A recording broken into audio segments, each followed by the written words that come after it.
अस्सलाम वालेकुम नाजरीन।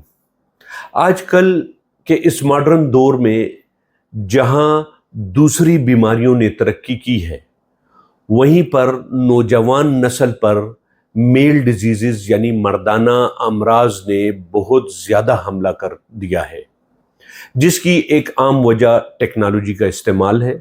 चाहे कोई शख्स मोबाइल यूज़ करता है या कंप्यूटर लैपटॉप यूज़ करता है या ज़माने की बेराह रवी है, बहरहाल वजह कुछ भी हो, आजकल के नौजवान इस गम में मुब्तला हैं, इस कन्फ्यूजन में मुब्तला हैं कि उन्हें शायद कोई जिनसी अमराज लाहक हो चुके हैं। और चूंकि ऐसे नौजवानों के पास बुनियादी इल्म और नॉलेज नहीं होती, लिहाजा जहां की बात जिससे सुनते हैं वो समझते हैं कि उन्हें वही जिनसी मर्ज लाहक है, हालांकि ऐसा नहीं है।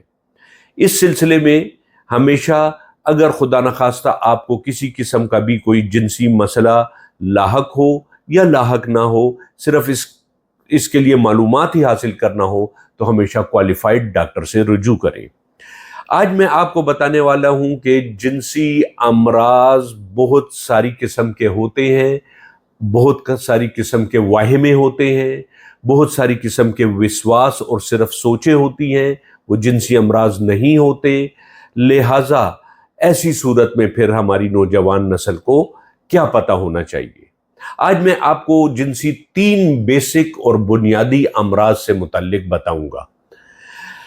इंसानी जिस्म में खसूसन मेल्स में 3 बुनियादी जिनसी अमराज हो सकते हैं। एक को हम कहते हैं सेक्सुअल न्यूरस्थीनिया यानी इरेक्टाइल डिसऑर्डर या डिसफंक्शन। इसमें क्या होता है कि मरीज में उज़्व तनासिल में जो है वो अकड़ाहट और तनाव कम हो जाता है, इसको हम इरेक्टाइल डिसफंक्शन कहते हैं।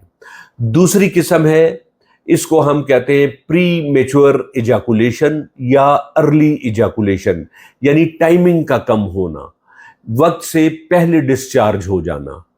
और तीसरी किस्म है स्पर्मेटोरिया, यानी कि जिसको आप आम जबान में समझ लें जरियान एहतलाम, यानी चलते फिरते उठते बैठते पेशाब से पहले, बाद में, पेशाब के दौरान मनी के कतरे अगर किसी शख्स से जाएं तो इसको जरियान कहते हैं। अगर रात सोते हुए ख्वाब या ख्वाब के बगैर ही किसी लड़के, नौजवान लड़के, मर्द से अगर मनी का इखराज हो जाता है तो इसको एहतलाम कहते हैं। लिहाजा इनके अलावा बाकी बातें ज़्यादातर बेकार होती हैं, दूसरों से सुनी सुनाई अमराज होते हैं, कोई ऐसी बात नहीं होती। ये 3 मेन मर्ज हैं, यानी कि उज़्व तनासल में तनाव का कम होना, नंबर 2 टाइमिंग का कम होना, और नंबर 3 जरियान या एहतलाम का होना। अगर खुदा न खास्ता आपको या आपके किसी अजीज़ व अकारब दोस्तों को कोई ऐसा मसला लाहक है, दरपेश है,